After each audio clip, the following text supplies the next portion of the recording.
Hey everybody, it's me, John Ward, and I am back with another One Filmmaker, One Film, and today my guest is... Hi, I'm Brian Dortin. I direct, write, and act, among other things, in the independent film industry. Yes, you do. And how many films total have you made so far? I am currently editing my seventh feature film, and I have two on the slab after that. So seven. Okay. So now you have seven, but you've been doing this for a while. So Mhm. is it better to have seven films of quality or 200 films of garbage? Well, I've always preferred quality over quantity. I've said this in the past, publicly. I know a lot of filmmakers that'll make, a full-length film in 2 weekends. And I feel like when you watch those films, you can tell that they were, kind of thrown together. So I just try to avoid those type of productions. You know, Sometimes it takes me a year from writing, directing to editing a film, and then infamously, it took about 5 years to make Crazy Fat Ethel, the film that I think we're going to be talking about the most today. Yes. Yeah, yeah, that had a lot to do with me making sure I wanted to be able to create the special effects the way I wanted, and also cast the right person to play Ethel. Along with just generating some funds to make sure that, we were able to do a little more. I mean, there were things that I didn't get to do. In the script, there was a scene where a car was pushed off a cliff by Ethel with, someone in it, and the car was Oh. supposed to explode. But, maybe in the sequel, which, is something that Um, it's one of those films I mentioned that is on the slab. So we are going to be doing Crazy Fat Ethel 2, probably. I would like for it to be done by Halloween 2005. I usually like to get my films done, especially if they're horror, around October. Like if I'm having a horror film that's about to be done, I like to plan a, release around October. I've just always kind of been doing that. so with bringing up the sequel, is it going to follow? Because the your Crazy Fat Ethel more or less follows the original Criminally Insane, and Yeah. I watched all three. So I watched Criminally Insane 2, and Crazy Fat Ethel because I wanted to get a full thing of Ethel today, and so I know what I'm talking about. So Right. will your sequel follow Criminally Insane 2, or is it going to veer off and do its own thing? It is. It will veer off. It'll probably. I'll watch the sequel again and maybe get some homage ideals to throw in there. Just for people that enjoy that one. I've actually only seen part two like maybe twice. Oh my god, I barely made it through once. I really enjoy the first one. I think it's Yeah. really easy watch. I mean, obviously it has its issues, but I just think it's a true guilty pleasure in the highest form, and that's why me and Doug Connor wanted to remake it. It was just one that we watched and enjoyed, and we thought about, you know, what needs a remake, because they're always remaking movies that maybe don't really need to be remade.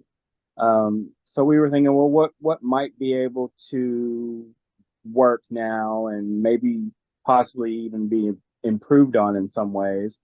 And we were thinking about, when we watched Criminally Insane, and we just decided, we decided that would be a cool remake, but we kind of left it at that. And then I decided I was going to reach out to the people that released Criminally Insane on Blu-ray and try to see if I could find out who had the rights to the film. And they well, they never messaged me back, but then I got a phone call from actual Nick Millard like 2 weeks later.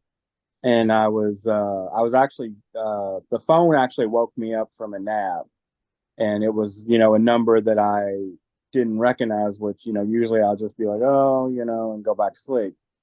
But I don't know, for some reason I answered it, and he said, "This is Nick Millard," and I was like, "Who?" You know, because I was half asleep. And he said, "Nick Millard, the producer, writer, of director of Criminally Insane." So I was like, "Oh, okay." So I woke up. I woke up pretty quickly, I and would we think, talked. yeah. Yeah, we talked for a good hour. I told him how much Doug and I enjoyed Criminally Insane, and talked to him about how we thought a modern version would work. And, you know, he was flattered that we loved his film so much. And I told him, you know, kind of some of the ideas, and also that I wanted to bring attention to his film with the remake, because oftentimes when you remake a film, people go back to see where it came from. And I That's know what I some did. people, Yeah. yeah, I know some people had never heard of Criminally Insane until we redid it, you know, and vice versa. You know, people were like, looking up a movie they saw in the 70s or 80s, and then they were like, oh, they Google and they find this, that there's a more modern remake too. So it's kind of worked both ways in that aspect. But yeah, it was about an hour conversation. We came to you know, a deal, and then, you know, he mailed me a contract, and, you know, that was it. And then after that is, you know, the long process of, you know, okay, now how are we going to do this and make it, you know, something worthwhile? And then as you know, it took, you know, 5 years before we went into actual production on the film, you know, and that was finding Dixie Gers, who played Ethel. I feel like once we found Ethel, the ball started rolling a lot quicker, because I ended up finding her around uh, towards the end of 2015. And then we shot the movie in the summer of 2016. So, yeah, I just really felt like it was something that was worth waiting, and something that I felt like I wanted to do right. Whether some people think I did do it right or wrong is another story, but, you know, we didn't just kind of sit there and not do anything. We were working on other films, like we did Trashology, the horror anthology, the Horror Network, and then we also did a sequel to Trashology called Pre-Existing Conditions. And then that was when we were like, okay, you know, we're ready. We've got everything we need, and then we went from there. Well, the and I think you did do it right. So you were one of the first there's your cat. Um um you were, I think, one of the first crowdfunding films that I helped with. Oh, And cool. I just thought, like, I knew of Criminally Insane, but I Hmm. didn't really I never watched it. I've only seen pictures. And so I never watched the film. And then I gave to the film, and then I don't remember how long it took. I just, you know, but when I got the I got the, I think it's, is it, I think it's a DVD. Is it DVD or Blu-ray? I think it's DVD. Yeah, Yeah, so it so this is what I got from it. that's actually the Blu-ray. Okay, good. And it's this nice box. I've never seen this on anything before. It's like cardboard, and it's got you know, Dixie autographed it inside. You signed it up on top here. If I can get my hands, there we go. And Yeah, this is really not, yeah, Blu-ray right there. And this is really nice, and I was really impressed with it. yeah. And It's called a digipack, and it was just I liked that it had the art inside, and I think that was ultimately why we were like, "Ooh, let's go with that." Um, so yeah, Yeah, a lot of people like that silhouette image inside there. There was kind of a poster that was made up of that too. Yeah, that looked cool. And so I was just like, oh crap, if this is what other crowdfunding things are going to be, I'm on board. And most of them ended up being not so hot. Uh, so yours was That's definitely one of the better ones. that's one thing I do is I honor my crowdfunding perks. You've got to do that if you want people to contribute later. You know, we did a crowdfunding for this recent film, Early Morning Calm, with Lynn Laurie, and you know, we've got a lot of perks that we're going to be honoring for that. We're current. That's the movie we're currently editing right now, and but yeah, we did well on Kickstarter, and then we decided we wanted to do an Indiegogo later to get some backup funds and stuff. The Kickstarter campaign reached its goal. I don't believe the Indiegogo did. No, it didn't. It definitely didn't. But you know, it did generate some funds that did help with you know, making the film and stuff. You know, buying the film takes place in the 80s, so it's the first period based film that we've made. So I was kind of a stickler for making sure everything on screen, you know, was within the proper, you know, time period. You know, we every shot of the movie, you know, is done on purpose. Like everything in the background is there because Nice. we put it there, you know, just to make sure that we didn't have anything that's not supposed to be there. And when you're filming outside, trying to do a period movie on a low budget, it can be difficult. You know, you don't want to show, you know, certain modern houses or cars or, you know, anything like that. So there's a lot of tasks involved in that that I, you know, kind of we were kind of learning as we go. We're like, oh wow, you know, this is going to be difficult. Maybe we should shoot this scene up against a brick wall so we don't show anything that Right. we're not supposed to show, you know. Yeah, I did a found footage film for a director that both of us know and recently spoke of, and it's supposed to take place in the 80s because the person's supposed to be holding like a VHS camera, Hmm. so I had the actress just like take the camera and go like, you know, type of thing. But once we shot it, I'm like, you know, director producer guy, there's like a Starbucks in there. There's other things that didn't exist in the 70s. You know, it Or works today because then I re-edited the film and now it looks current. oh Yeah, yeah, uh I did two. So there's If I Can Have You, which was completely shot on a cell phone. That's the one with the Starbucks. And then I did one called Cannibal, which is supposed to be where the girl takes the small camera and goes, ugh. But If I Can't Have You has yeah, all this stuff in it. And he's just like, I don't care.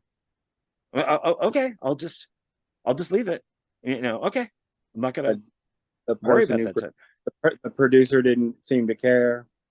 No, they're like it's okay. Um, which I thought was funny is because then in one of the cuts is the actress goes into a mirror and you can see that she's holding the cell phone on purpose. And he's like, cut all that because it's supposed to be in like the 80s. I'm like, yeah, but Uh, there's cars from this year in it. There's a Starbucks. There's all this other stuff. It's like, no, just cut all that. So later on, I re-edited the film and put all that stuff back in because now it looks much more modern. But yeah, I guess, you know, for somebody like you, it's great that you care while other people don't. That's yeah, why, I mean, if you can, yeah, if people can give to your crowdfunding and everything, please do, because this is awesome. Because if you put this much work into your perks, I mean, and this has on it a featurette, Q&A, thing called Elbows and the Table, which is about one of the shows that they're watching, like a cooking yeah. show, and Favorite. trailer. So Which, it's you got a lot of stuff on here. yeah, we you know, Doug and I, we when we buy a lot of physical media, Yeah. and we buy physical media, one of the good things about it is the extras. So, we want to give extras because we love extras, and we figured a lot of people enjoy those as well. Sure. No, that's completely understandable. When I brought out the two AXEMAS films, which are only 30 minutes, there's a 70-minute documentary. So it's like the behind the scenes are longer than the actual film, because it's like, well, the movie's 30 minutes. I want you to get your money's worth. So, and people seem to appreciate that. The way that I watch the original Criminally Insane is with this. Yeah, I actually have that. I actually printed out a cover of the original cover though. So mine just says Criminally Insane, and it's the yellow cover. I created a cover for mine, but it's the same disc. Yeah, this is the Nick Phillips horror trilogy collection. So it's got Satan's Black Wedding, Criminally Insane, and I didn't realize it till today, and Criminally Insane 2. Yeah, it says Nick Phillips on there, don't it? That was one of Yeah. his aliases. Yeah, he mentions that in I watched. There's audio commentary on two of the films. There's some behind the scenes, well, not behind the scenes, but like new interviews. And he Yeah. talks about that, that's how he wishes that he used like his original name on some of the stuff. But yeah, so I mean, if people, get your film, I recommend this as a companion piece to go along with it. Oh, So, sure. Yeah. because this is an hour, your film is 80 minutes. How did you decide on how it should be expanded? I wanted to, do a little bit more in the mental hospital. You know how in the beginning of Criminally Insane, I believe she's getting some type of electroshock therapy in the beginning of the original one. Yeah. We do that because I didn't feel like someone who's, that far gone, they would decide to release. But I don't know. I don't know too much about electroshock therapy though, but we just wanted to add more characters and more of the hospital stuff at the beginning before she was released, and then also um, just I felt like 60 minutes for what we were going to be selling as a full-length film, not a short. I believe they say if a film is 45 minutes, it's considered a feature length film. Yeah, if you look it up, I think it says something like that. I don't believe it. I don't buy it. I'm sorry. 1 hour is not a movie. You're not making a Universal monster movie from the 30s, and a lot of those were like an hour, maybe an hour and 10. But I think these days your film at least has to be 70 minutes.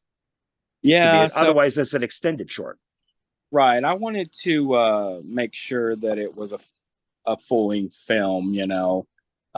Originally it was I wanted to do 90 minutes, but it ended up being 80 minutes, and I think that worked out.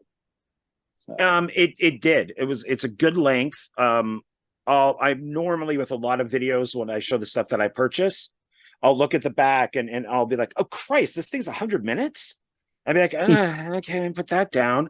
And then I'll see something that's 70 minutes. I'll be like, good time. Yes, good. Now I'll watch this one.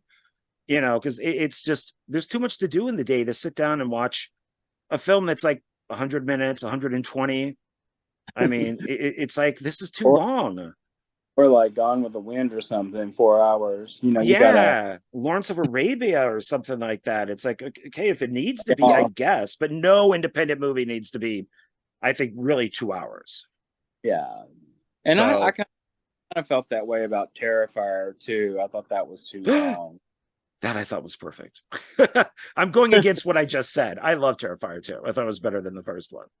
Yeah. So I'm looking forward to the third one. So there were some things about Terrifier 2 that I liked, but I didn't overall I didn't love it. I know a lot of people do though. It was very, very, very successful. So oh yeah. I mean I have a friend of mine who hated it and he just bashed the crap out of it, said, oh my God, it was so, he saw in the theater at one of those limited runs, and I didn't even know it was out. And I went, oh God, I'm watching this and it's like, yeah, this is like 2.5 hours. Do I really want to watch this? and it went by like in 5 minutes. I think I was up to like 2 in the morning watching it, or three, and Mhm. it didn't feel like that at all to me. So yeah, I loved it. I'm hoping now that the director's getting known and he's going to be working with Sam Raimi, that part three doesn't suck. Like he Yeah, knows it's going to make money. sorry, my cat is trying to Oh, get you're some attention. okay. It's okay. Very cat Um, friendly. yeah, yeah, I hear there is a third one coming, which, kind of figured there would be. Yeah, it's probably going to be the last one because I mean, once you Or work if, with Sam Raimi, why would you go back? yeah, I just wonder if the director has anything else up his sleeve other than Terrifier and Art the Clown. Is he going to do anything else? Because I mean, I know he has a successful new franchise, and that's hard to do. So I understand, that he's focused on that. I just wonder, in the future, what is he going to have to offer in the future? Is what I I was. I have his. He did a film called, I think it's Frankenstein Meets the Mummy, Frankenstein versus the Mummy. He wrote and directed that, and that was way too long. It was like almost 2 hours, and I didn't like it. I was not a fan. Like visually, it was fine. The acting was fine. The effects were fine. It was just too long, and I just couldn't get into it. Got bored. So yeah, yeah. But I mean, it was him, so I wanted to finish it. Yeah. I remember a movie called Frankenstein's Army or something. Is that it? No, Or this one is this. It has like Frankenstein's monster, and then the mummy is right here, and I think it's called like Frankenstein meets the mummy or Frankenstein versus the mummy. I think it's meets the mummy, okay. and yeah, I just really didn't get into it. So it's like, well, so for something, so to go back to you, with when you decided on this, were you looking for like a film that you could do a remake of, or did you kind of just happen to come across this? Well, there was some talks about a film that was public domain, and I think maybe they found out it was no longer public domain. It was called Don't Look in the Basement. I'm sure you've probably seen it. Have you ever seen? Yeah, they did a sequel to that. Yeah. Yeah, so I had a friend that was thinking about doing Don't Look in the Basement, and it just kind of clicked. I was like, is there anything that might be cool or worth remaking in a public domain, like so that you wouldn't have to get the rights? And I didn't really find anything that I cared to do. I think Scream Bloody Murder was one that we thought might be fun, and then I couldn't really figure out for sure if it was public domain, and you don't want to just guess.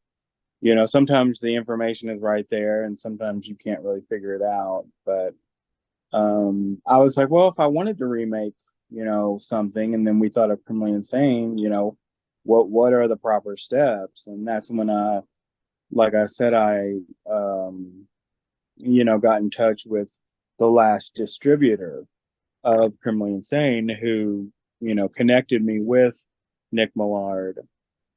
So it made that connection, and then we were able to you know discuss and figure out the possibilities from there. So, but yeah, it was another director, um, Alan Rowe Kelly and Bart Mastronardi. Are you familiar with them? I don't know. I don't think so. Have you ever seen The Bloodshed or Tales of Poe? Maybe. I no. I'm going to say no. Okay. Well, Tales of Poe sounds familiar, but I'm not sure about Bloodshed. I know The Shed, but not Bloodshed. yeah. Well, anyway, they were going to do, I believe at the time, or maybe it was Anthony G. Sumner. They were going to do a "Don't Look in the Basement" remake, and that got us thinking about, ooh, is there something that needs to be looked at in that department? So yeah, because we had actually Doug, Connor, and myself, we were actually in Tales of Poe in one of the stories. We were just wedding guests. I did have a scene in the movie, but it got cut because I think there was a mic in the shot or something. is what Oops. is because there's yeah, because there's actually a feature on the DVD. Walda actually put it out. There's a feature on the That's DVD. probably where I know it. Yeah, there's a feature on the DVD and it shows that scene and they circle why it was deleted. There's like a little mic over off to the side. And that was kind of a bummer because it was like the first time I did a scene in another director's movie. So when I saw the movie and the scene wasn't there, I was like, oh, bummer. Yeah. But at least you ended up in the special features. Yeah. Yeah. At least I got to see it. Yeah, there you go. So it's yeah, the thing with like Don't Go in the Basement, they made part two, which I thought was pretty good. And like Jim O'Rear and Scott Tepperman are in it. Okay. They play they're like orderlies in the institution. You I know, that don't know who made it though, but it was pretty good. Yeah, that I believe is why they decided not to do a remake because either somebody was planning to do a remake or that maybe it was the sequel that you're talking about and they just decided not to do it or something like that. Yeah, I remember there being, maybe it was those guys. I remember seeing out there somebody was doing a remake. And I'm just like, Yeah. oh, but they just did a sequel and then nothing came of it. So maybe it was that. Yeah, it was around I think it was around 2010 or 11 is when they were talking about doing a remake of that. Don't Look in the Basement. Yeah. Don't look or don't go. I think Are it's those Don't Look in the Basement. it could be, yeah, I think, yeah, don't look in the basement. I think that's it. Yeah. Yeah, I think Yeah. it's don't go into the woods. Yeah. Don't look in the basement. Yeah. Love don't look in the woods. Um or don't go into the woods. Um yeah, the stuff with public domain is weird because like now it's Night of the Living Dead is in a weird place. And I Yeah, there's noticed in one of your scenes you can hear Night of the Living Dead playing. Yeah, because we actually used a public domain version of it. I believe it's now been uh I don't know. Yeah, I don't know if it's public domain anymore. I really don't. It's in that weird ground with Criterion. So like if you use the I got this off of Wikipedia because if you look under like public domain movies, it lists all of them. And there is in its little box at the very end under kind of like details, it Hmm. does mention like Criterion. So if you use anything from Criterion, they could stop you. But That's I think if you use yeah. like a shit version on DVD That's from it. We used like a old DVD. We used the audio from like an old DVD. It's in the background of a scene. Yeah. yeah, Um, and I we know made that like oh, an updated version like the Criterion you're talking about just because I don't know, it was almost like the common sense was there. We were like, maybe we shouldn't use these updated versions. But some people don't have much common sense, I guess. well, I don't think they bother looking and try to figure this stuff out because like uh Roger Connors did his remake of Night of the Living Dead, and he actually got contacted, and they said that well you can't call it Night of the Living Dead, so he changed it to Rebirth.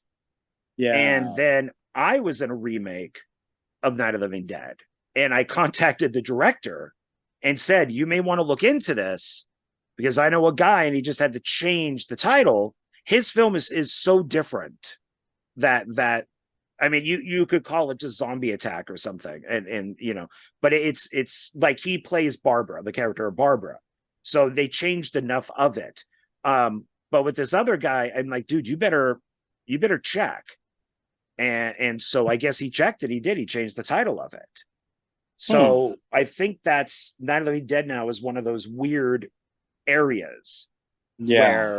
where like I want to do a remake of DOA, not that action movie one, but the one that was from like the 50s, and then they did one in the 80s with Dennis Quaid, and then there was one in the 70s called um Color Me Dead. and the original film is public domain except for the soundtrack. So it's like, okay, so all I have to do is just stay away from the music if I wanted to do it. But it's been remade so many times, and I know it was Touchstone who did the Dennis Quaid one. Mm-hmm. It's like, okay, but theirs really has nothing to do with the original, Right. except for just the idea that a guy who's has like 48 hours to live because he's been poisoned has to find out who did it. So I don't know. It's a tricky area these days Right. because I think Yeah. anybody can say that they own Yeah. it. And it's like the Scream Bloody Murder that I mentioned. Are you familiar with that? Yes, because Will Colossal and Sean C. Phillips did a film called Scream Bloody Murder, which is not Oh, coming out. And I told him, I said, you may not want to use that title. oh, okay. So they did they do like a loose remake or anything, I or is don't it think I just think that just the title, I think. But I'm like, I don't think that's a good idea. You just should call it yeah, something else. You know, yeah. because it's a well-known like 70s. I think it's a if I remember right, it's a slasher movie with the guy going around with a he doesn't have a hand, so he uses a hook. Yes. Yes. And so but it's just like just change the title, man. Just don't. Yeah. I And why do believe you a woman don't that gets killed with a meat cleaver in the kitchen. Too.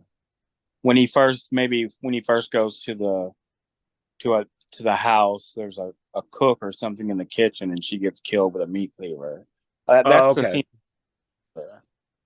Yeah, it's so something like you with calling it Crazy Fat Ethel, I think is smart. Even though you had permission to do it, I don't think calling it criminally insane would be a good idea because now you have three movies with the name critically, with the name with the Right. same name. Well, and two, that was in the contract. I could not call it criminally insane, but Oh. I wanted Crazy Fat Ethel, so that was a total agreement there. We wanted Crazy Fat Ethel to be the title of the film. We did not want it to be criminally insane. So the fans of the original, a lot of them refer to it as Crazy Fat Ethel, even though it's called Criminally Insane because of the sequel.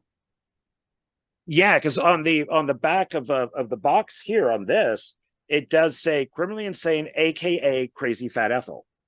Yeah. Yep. So what I mean, yeah. So for people who don't know, when you do something like this, hey, I want to remake Criminally Insane. What do I need to do? So you got in contact with the people who distribute it. They put you in contact with the filmmaker. And Mm-hmm. then now one of the deals is, well, you can't call it Criminally Insane. What other things do you have to go through to get this made? Well, those were the avenues I took. I just chose, I was like, well, gosh, how am I going to figure out who has the rights to this movie? So that's just what I did. I contacted the distributor that I knew put out the last DVD, and that's who they didn't give me Nick Millard's information. They gave my information to Nick Millard, and he contacted me. When he passed away last year, right? Yes. Yeah. Yeah, I looked him up after I watched those interviews, and I'm just like, oh no, 2022, that stinks. Yeah, well, it was troublesome for me because, him and I we became friends around the time I got the rights to the movie and everything. And we, talked on and off and stuff and then the last couple of years something just seemed off about him when we were talking. It's like he didn't remember things that we said and stuff, and he died of, Alzheimer's, dementia. So Mm, that's losing your memory and yeah. stuff like that. That goes along with that. But Vinegar Syndrome was going to put out Criminally Insane and Crazy Fat Ethel in a double pack, both films they were going to do, and the owner of Vinegar Syndrome was having me keep in contact with Nick and get the permission and get the contract signed and all that. Well, I was talking to Nick and everything, and I was like, hey, and they were offering like real money. I mean, like the amount of money they were offering, anybody would have been like, yes. And I sent Nick Millard their offer and everything. And, 1 minute he was, like, yeah, yeah, go ahead and, send me whatever I need to sign. And then, like, the next day, it's like he completely forgot what we talked about the day before. And he was like, you touch my film and I'll sue you.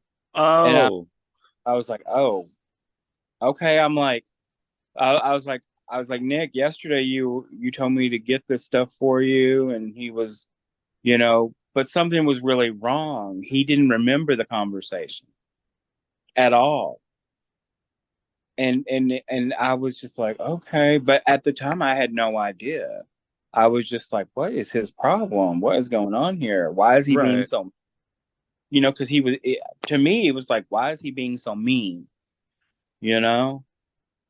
And then Dixie Gers and I, we were noticing, he was doing a lot of Facebook statuses that weren't making a ton of sense as well, and then I found out he passed away, and I was sending my condolences to the family, and his daughter told me, what happened, and I was kind of explaining to her, yeah, I knew something was up, but because I had been talking to him on and off, and he, 1 minute he was in the conversation, and the next minute he was somewhere else. And she told me about the Alzheimer's dementia thing, and so then it kind of clicked in my head. I was like, that's what's been going on in the past 2 years. That's why he, was being so forgetful, and then actually seeming angry at times too. And but yeah, so the person that I'm in contact with now, she's the one who has the rights to his filmography now. So, and I've been in contact with her about doing Criminally Insane too. Well, Crazy Fat Ethel too. And I told her, that I would definitely honor his memory with, saying the film's dedicated to him and everything. And she was very excited about it and said that he would just love that. And so yeah, I've got a lot of ideas for Crazy Fat Ethel too, and Dixie's on board. Um, Doug's on board. He's going to be doing like the cinematography and editing again. Me I and guess him, he won't be in the movie, at yeah, least as the same character. right. I wanted to do something clever to give him a role in the movie. We'll see where that goes. But yeah, as of now, the ideas are, at the end of the film, she's just in this abandoned house, and that kind of ends there, after she kind of get revenge on the people that did her wrong in the hospital, the two guys that assaulted her in the hospital. Remember, she gets her revenge on them two at the end of the movie, and then Right. she goes to the small town, and she's in that abandoned house that's covered in brush. Well, that house is no longer there, and neither is the brush. So, coming up with gonna have to come up with a new place to start.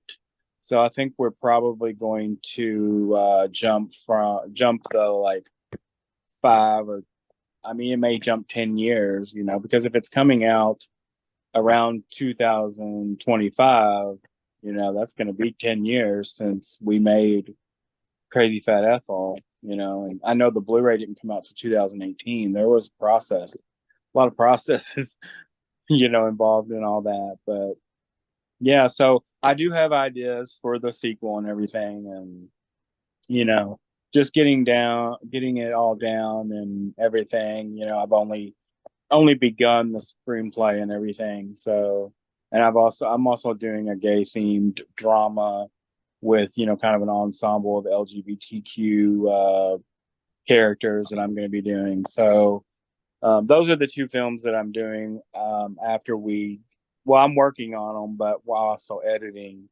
Early Morning Calm, the film that takes place in the 80s. So yeah, quality versus quantity, though. We are taking our time on these. Well, yeah, and one last question with the originals, because then I want to know more about yours.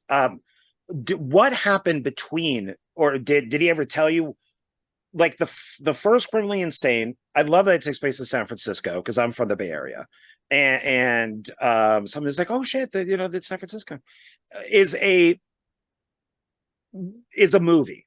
Like, even though it's an hour, it's a movie. It has a beginning, middle, and end, and all that stuff. But the sequel, though, obviously shot on VHS, Mhm. and it does a lot of flashbacks, which from the original film, which was kind of the thing of the time, I guess, like Boogeyman 2 did the same thing, which was kind of annoying. But it just wasn't like, it didn't feel like it had the passion of the first one.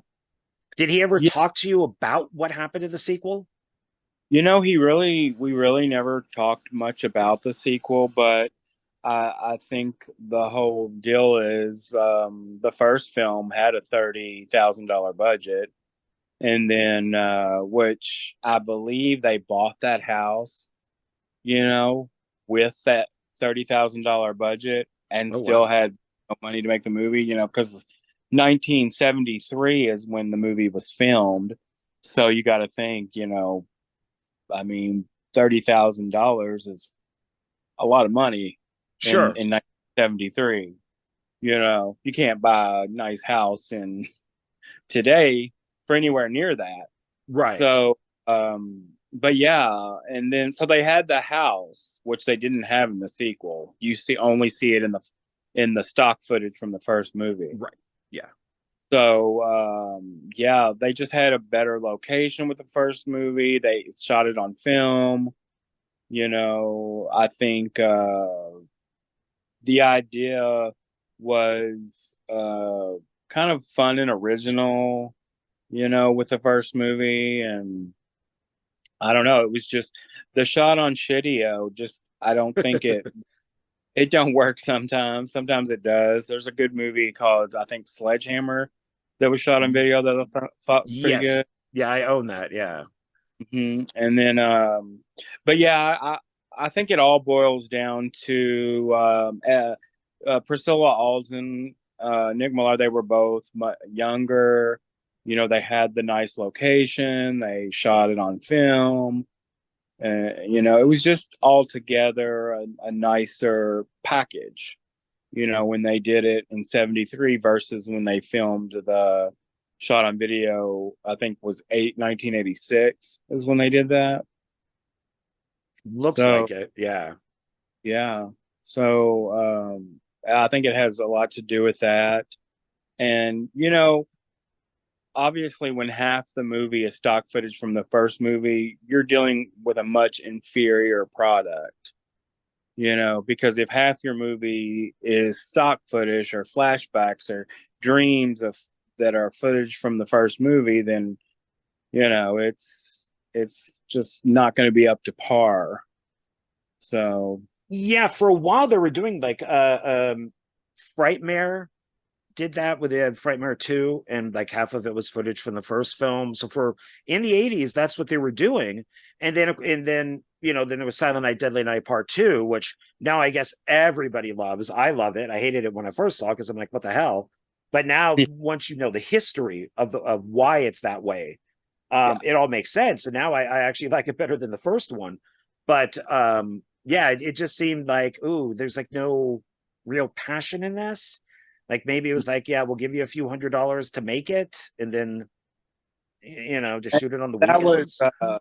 I believe that was also his one of his relatives, either his wife or his mom at the time, gave him the money to make the movies. So yeah, if you look, I believe it's a Frances Millard, which I think might have been his mother.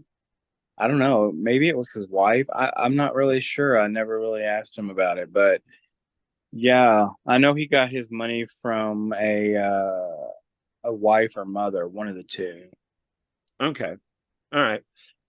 But it's on the DVD, and I'm happy to have it. So Yeah. It's, so I'm really glad it's on there, because I was going to watch a version off of YouTube, and I'm like, Yeah. oh, I hope there's no nudity in this. It's going to be all cut out. And now then I saw it was on the DVD, and it's like, oh, awesome. This is a great package. Um, so now to your Crazy Fat Ethel. So it came out 2018, 2017. Yeah, it was completed in 2016, probably towards actually probably the beginning of 2017 was around the time it was, a finished film. And then it was released on Blu-ray, I think in early 2018. And then Wild Eye did the DVD. I don't know if you're aware of that. Um, Oh Wild no, Eye, I'll have to pick that up. Maybe I no, I don't think I have it on. I don't. Maybe I do know, but because since I had this, I didn't pick it up. But now I yeah, will. I'll have to do that. they put out Truly Madly and Crazy Fat Ethel. Well, I sent them both films at the same time, and I believe Crazy Fat Ethel came out, and then a few months later, Truly Madly came out. Oh, okay, okay. And so my notes normally go throughout the movie, so they're gonna kind of go as how the film goes. But before we get totally into the film, so we asked about how you came up with the idea. So what was and now it looks like it could possibly be a franchise. Maybe if you do a part two and part two does well, maybe do a part three, four, five. Um, Gosh, I don't know. I'm really down for a part two. I guess it would. I just wouldn't want to, you know, I always would want to do other things too. I don't want to just focus on that. We kind of mentioned that with Terrifier. Is he going to do other things? Which you said he did do a movie that I wasn't even aware of, the Frankenstein Mummy movie. Yeah. But yeah, it seems like I'll do like a dark, trashy comedy, and then I'll do a horror movie, and then I'll do another comedy, and then another horror movie. I kind of like, I don't want to do, I'm not just a horror director. My passion is horror, but I'm a comedian at heart. A lot of people say that. And so, yeah, I like to do comedies too. Um, they're a lot of fun to do. I've done three. One of them's not out yet. Trashology and Pre-Existing Conditions, they're both out. They came out through Olive Films. Um, but the new film, Olive Films isn't going to release the final. It's actually a trilogy. It's Trashology, Pre-Existing Conditions, and then the final one is An Extremely Uncommon Set of Circumstances. Okay. Yeah, it's what, yeah, it's kind of known as the Trashology trilogy. And I think a lot of people, it's in the style of John Waters type movies. I was gonna mention that, like, the covers remind me of John Waters and stuff. Like John Waters, Female Trouble, or Desperate Living, Serial Mom, stuff like that. A lot of people, when I read reviews on those films, most of the reviewers will bring up John Waters. Apparently, they don't know any other, trash makers, but nobody mentions like Ken Russell or Paul Bartel or ton of others. Andy Warhol was one of the more experimental uh, trash filmmakers.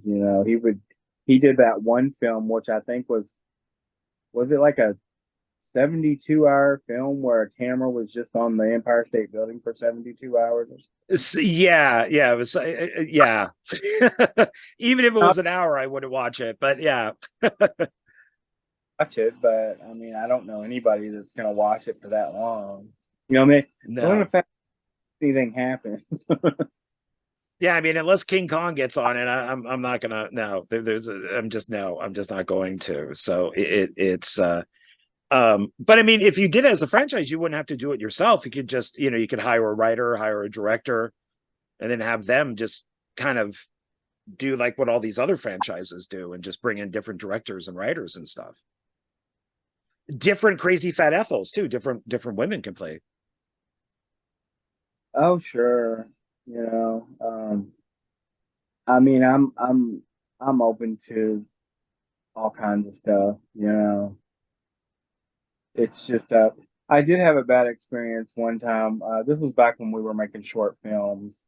Um, we were making we made a bunch of short films, and a lot of them featured the same characters, and I'd kind of grown to love the characters and everything in these short films. There's some of them are on some of the short films are actually on the Trashology Blu-ray, but yeah, someone was like, "Hey, I, I wouldn't mind writing, one of your short films, with the characters." And I was like, "Oh, that's interesting." And they wrote they were short films, so they wrote like a 20-minute or a 20-minute or 20-page script or whatever. And I just thought it was terrible, just horror. But it never got made. But I was just like, I was like, I don't really know if the person got what we were trying to do, maybe, or what we were trying to create. You know, I know you did Meat Hook Massacre 4, which I think is probably the one that stands out as Oh, thank you. something that was actually put together well, and there was some passion there. I didn't really find that with the other ones I watched. I haven't seen them all, but you sent me a copy of part four, and I watched that back then. And then I think I saw part two, and maybe some of part one. I don't know, but I I just Yeah, it's funny with that is when I was trying to get money for part four, we had a screening out here at this place called the Sci-Fi Center, and I was going to play, and Dustin Ferguson gave the okay for me to play parts 1, 2, and 3, and the money was split between me and the place, and so 5 people might have shown up for the first one, and when it was over, they walked out. And I'm like, no, no, no, you got to stay. Part two's better. And even three's even better. And it's a prequel. And they're like, nah, we've had enough. And they left, and we got through like half of part two, and we just said, this is nobody was there. It's like, just shut it down. Just shut it down. So you didn't get much funding. Take it. no, I in fact I told the place, just if somebody just keep whatever you made, thank you, but just keep it. It wouldn't be enough, and it just with electricity and that stuff for them, just do it. And yeah, so it Yeah. was, yeah. So I don't really know if it's worth watching all the other ones, to be honest. But thank you for saying that you liked mine. So But there's a lot of Meat Hook Massacre movies now. I think I was reading about yours on IMDb, and then down there it's like you may be interested in these titles, and they were all Meat Hook Massacre movies. Like 10 of them. So I was well, like, there is a 10th one coming out. It's Bubba in space. So oh, it's Meat Hook X. So talk about originality. Part 10 is in space. What other you franchise was part 10 and in space? so you only did part four. Yeah, I was basically hired, non-pay type of thing, but I was hired to make part four. Yeah. Did you get any resistance?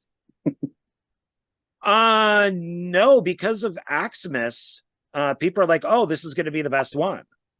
And then I made AXEMAS 2 before I shot this. And then that came out. And then people are like, oh, this is going to be the best one. And on IMDb, it's still got that star rating, and it's still considered the best one. And everybody says it's the best one, except for the creator, who went on to a radio show and called it the black sheep of the series. And it's like, oh, really? So the best one is the black sheep of the series? Okay, I guess. What's the worst one? The best? I guess it So, depends, right? but oh well, what are you gonna do? But back to you, because this isn't about me. What so with the crowdfunding and everything, what did your, if you don't mind me asking, what did your budget end up being? For Crazy Fat Ethel. Yeah, Um, 15, 50? 15,000. Oh, 15. Okay. All right. Okay. Yeah. And what was pre-production like? Um, a lot of, just so basically the house that we settled on was, you know, I felt like, it had a similar look to the original. It wasn't as big or anything like that, but I felt like, it had like a similar quality. I thought it had the hot water heater in the kitchen type stuff, and I thought that looked good. But anyway, that was a house that someone actually lived in, and their decorations were abundance. There was a ton of shit in that house. A t- So there was one room in the house that we didn't use, and we had to fill that room up with the things that the homeowner had that we didn't feel like could be in the movie, which was just about everything. Oh And wow. yeah, so that was an undertaking. And then I bought a lot of my special effects props and stuff off of New Roll Effects. Are you familiar with New Roll Effects? No. It's a website, and you can get a lot of good quality professional movie props. They sell like the breakaway bottles. They sell, really nice weapon replicas and stuff like that. And there's a ton of stuff. So we got a lot of stuff off there. A lot of all of Dixie's outfits. She found a couple of those outfits. I think she found all of them really. There was because we wanted her to look like Priscilla as much as possible with her clothing and everything too. Like the full dresses with the straps and whatnot. She found those. Uh, we wanted, the scenes with the gowns. So Dixie did a lot of searching for clothes that worked for the character. The audition process with Dixie was fun. Actually, it was basically I was at a horror convention with my friend Jerica, who is an actress in many of the films I've done. And we went up to Dixie's booth, and she sold, like horror merchandise such as jewelry and, like little knickknacks and stuff. They were all kind of horror related. And, I was kind of, checking Dixie out because we had been looking for someone for the role of Ethel for a really long time. And we left the booth, and I kind of, you know, nudged my friend, and I'm like, I've been trying to cast, you know, Crazy Fat Ethel. I've been looking for Ethel for 2 years or something, and we're just not finding, you think in Kentucky there'd be plenty of women to fit the bill, but you also got to find, yeah, you've also got to find somebody that's going to, um, be game for a lot of the things that we're going to put you through making this movie. So anyway, I found out that Dixie had auditioned for a movie, for a horror film recently, back then. And I was like, oh, well, so well, I know she's interested in horror. She's also obviously interested in acting because she auditioned for a film. Um, so I got the information from my friend and I contacted her. Friend requested her on social media, I believe, and told her about it and everything. Told her what we were trying to do. Told her about the character. Told her to, you know, sorry, my dog's sleeping. You hear him snoring? No, no, but that's okay if we do. Um, so, um, anyway, back to where was I? Well, let me Sorry. ask. So, because I was curious about this while watching the film, and even the original one to a point, how do you go about as a male going up to a woman and saying, I'm looking for somebody who's crazy and fat, whose name is Ethel? Like, do you kind of have to be like, oh, she's crazy and big boned? She's crazy. And how do you, like, I wouldn't even know how to address that. Like, I'm looking for somebody large, Yeah, because you don't want to. maybe. Yeah, you're not out to try to offend anybody. What I Right. what I said to a few people before I even knew Dixon, was I'm looking for someone to play a role that fits that fits your look, is what I would say. Oh, okay. And but with her, see, when I saw her, she didn't look like Ethel. She looked like someone who could be stripped down and become Ethel. Because she had very quality makeup work done on her face. She had very nice Pantene lustrous hair. She looked very pretty. And so I told her online, I said, I'm not sure because we're wanting someone that's, kind of gritty looking. I don't know if you're willing to, de-glam, basically. And she said, well, you haven't seen me without makeup and, Oh, okay. hair wash. uh, Basically, sent me some pictures at first where she actually went out and bought a gown at Goodwill. She bought a meat cleaver and some fake blood. And she did like the pose with the meat cleaver and with the gown and the blood and everything and her hair down and no makeup. And I was like, oh, I was impressed. She was enthusiastic and everything. So my next step was, okay, so Criminally Insane's on YouTube. What I'd like you to do is watch the movie, pick out a scene or two, and record it with your phone. Do you reenact it and record it with your phone and send it to me because I wanted to see if we had something here, because maybe she could look the part, but I didn't know. I felt like I needed someone with some acting chops. So I had her do the scene, and she did very well with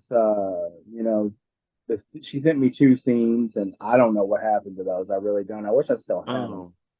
They were I might actually still have them if I dug for them. But I lost my last Facebook account because of a password email thing, so I may not retrieve them because of that. But she did well, and we cast her based on the pictures and the two audition videos she did, and you know, but basically, yeah, that. And I said previously that once we cast her, the wheels really started to roll, and that's when we, dug into locations and that sort of, all that pre-planning that goes into this, you know, which you're well aware of. Yeah, yeah. So yeah, it's never easy, especially when stuff falls through. Um, so what was the like the just the production time? I mean, I know 5 years, but what was that like on set? Like, how was it finding the locations? Were they real locations? Were they sets? Was the asylum a real asylum? What was all that like? Um, so the actual production after we once we started shooting the movie was probably about 6 weeks. And that wasn't every day, obviously. But once we started filming, we filmed. There actually was a period of time that we didn't do anything for a while, and I think it was a couple of months later that we finished something or did pickup shots or something. But the asylum was actually a church. So it was Really? a church, and it was an older church. And up there was like a upstairs that it had like the elevator and the waiting room and just like a small little like library area and whatnot. Originally there was going to be some scenes where you saw Ethel in her room with a bed and everything, but we didn't have anything like that that we could take to this church, at the time. I mean, yeah, of course, I could have had a bed and everything, but I didn't want it to look like we just stuck a bed in a room somewhere. So Yeah, people do that. we decided for when Ethel got attacked, she would get attacked in like the TV room where she was just sitting there watching TV, and you know that scene was originally supposed to be in like her room, her bedroom in within the hospital. But when you get there and you see what you got, your brain starts working. You're like, well, we could switch this to this, and that would totally work.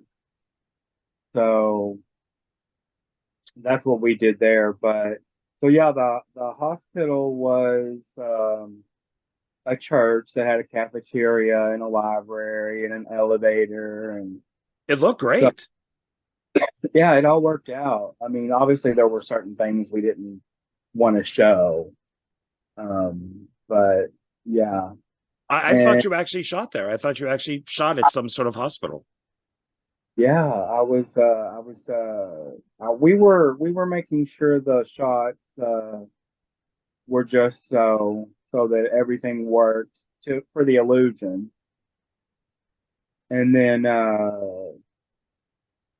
the police station towards the end is actually a printing company that just has a bunch of offices. There was a bunch of offices in there, and we just put up like the the board that had like the pictures of the victims on it, where the detective removed the pictures off the board and whatnot. And the house was actually someone's house. The graveyard scene was a local graveyard that we just always thought was cinematic, so we wanted to shoot there. And then I believe we just went to there's a scene where Ethel has the dream. So that was actually the Ohio River behind her when she's running with the red dress on. And then there was a neighborhood that had a lot of Victorian homes that we used in that dream. It was a pink house. I don't know if you remember the pink house, but I was like, that's cool. Let's let's I go remember to the there being some cool locations, yeah, especially in the dreams. And sometimes there was some cool, like looking sidewalks that looked like they had like rocks, like large rocks in them. And it was like yeah. it was a I think that you did a good job with that type of stuff in contrast to like what they did with the original, which is San Francisco. And I've been to a lot of the places that's in the first film. Yeah. So being living in Marin County, I'd go down to the city probably once a week, twice a week, and which is how you should refer to it, not Frisco, but the city. So you could definitely tell a tourist and somebody who was born there, but or lived there. But I thought, because I watched them all back to back, so I was comparing like what they did to what you did, and it's like I thought with like the cemetery to her walking around the city or doing the weird stuff in the house, I thought you did a really good job with you duplicated it but didn't duplicate it at the same time. Yeah. Well, one thing that I think a lot of people bring up to me about the remake is that we really upped the ante on the gore and the blood in the Oh film. yeah. I know Nick said that they used a theater blood or something when he made the movie. A lot of people think he used red paint because it's so. It's yeah, it looks like he mentions that in one of the interviews, and it does look like red paint. Yeah. Yeah, even when she's got the meat cleaver under the water, I mean, it looks like the water's running over top of paint. And I don't know if like theater blood, meaning, like on stage, just needed to be that way so people could see it or something because it's so bright. Maybe that's what it was. Before I talked to him, I always assumed it was some type of red paint. Hopefully, washes off easy because the one actress in the film, the one who plays the grandmother in the film, who was actually an aunt figure in the remake, um, she had it all over her. And the guy, The he guy at had the the. very end, yeah, who crawled away. Yeah, he was solid red. So I'm like, gosh, I hope it's not red paint. Yeah, because even that, like you mentioned, the meat cleaver with like the water running over it. That's why I pretty much thought, oh, this has got to be paint because it's not coming off. Otherwise, it Yeah. would come off really easy in water. Yeah, that's what I thought. That's what I thought too. Well, the thing And that I noticed in both your guys' films, the house is like a character. The house almost needs a credit. And what I like about yours better than the original is the stairs. You focused on the stairs a lot. And I wrote down in my notes like stairs of death or doom, because every time if you stayed down at the bottom, you were fine. Like that one woman at near the end who's, I've known her for years. Where is she? She's fine standing down below, but once she goes up those steps, uh, she, you know, she's they're gone. that's funny because I had that's exactly kind of what I was thinking. I was like, they're like the stairs of death. Once you go up those steps, you're gone. Yeah. Think about it, the only person that lived was the cop, and that's only because he was a cop. Basically, I think. That's what because I was trying to figure out her intelligence since it's all Yeah, based around food. Like, okay, wait, but is she smart? Like, does she, she's sitting, let's say she'd be eating like a whole basket full of bread, but is she watching the Discovery Channel or something or the History Channel? Or is she just somebody who's not very smart? But then I figured, well, I don't know, maybe she is a little smart because she's not going for the cop.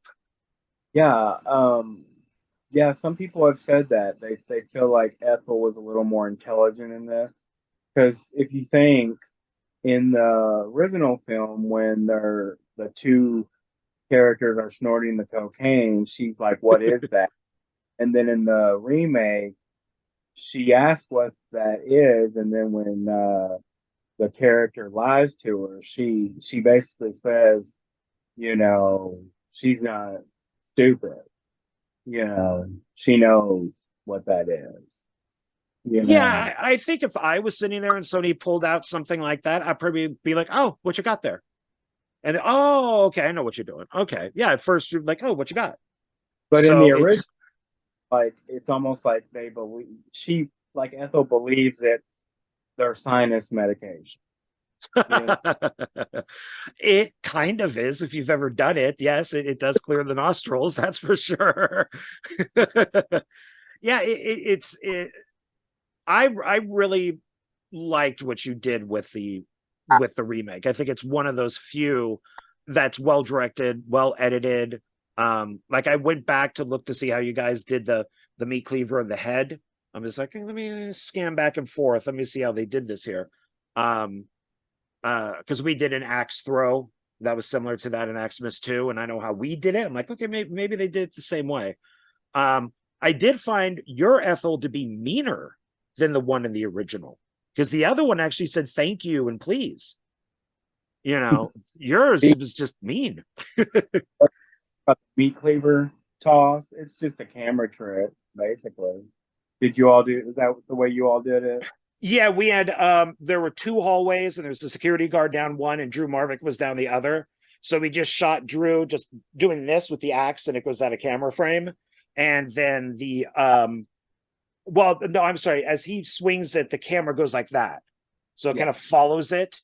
And then when it hits the security guard, it's already in his chest. And we just did this type of thing and he just goes back. The But I was sound wondering effect, like, the sound effects usually sell it, you know. yeah, you got to have that because it's already in his head. So Right. you just got to kind of make sure that it flows correctly and the sound effect and everything. But it looked good, and the effect itself looked good too. So it's yeah, I thought you got I liked what you did. I liked the area in front of the house. That's all kind of like a parking area. There's the garbage can with the house number on it.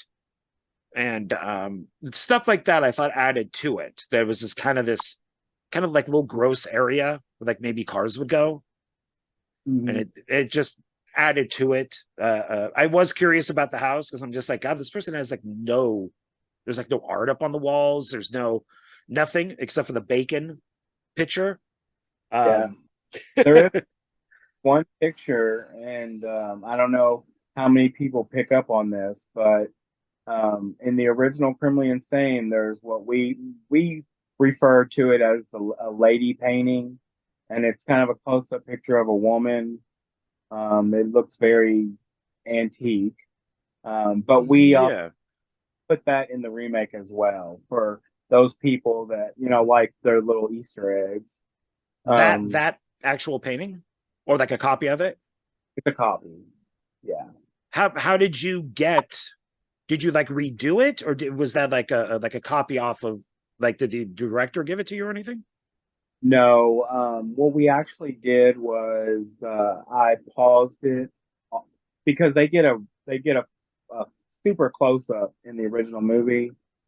So what I did is I paused it and I took a picture of the screen and then we cropped it and then we blew it up at like I think Kinko's or something.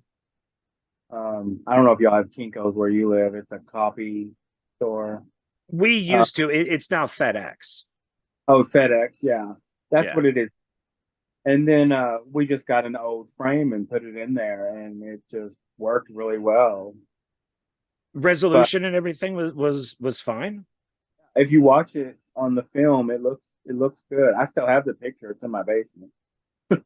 Oh wow, got to have that in the second one somewhere. Then Good. We should put it in there somewhere. yeah, it's like a little Easter egg. Just to Right. have it. Why not? Yeah, Well, well, I actually for the second film, I guess I can go into a little bit of how we're going to start it out, and it's basically um,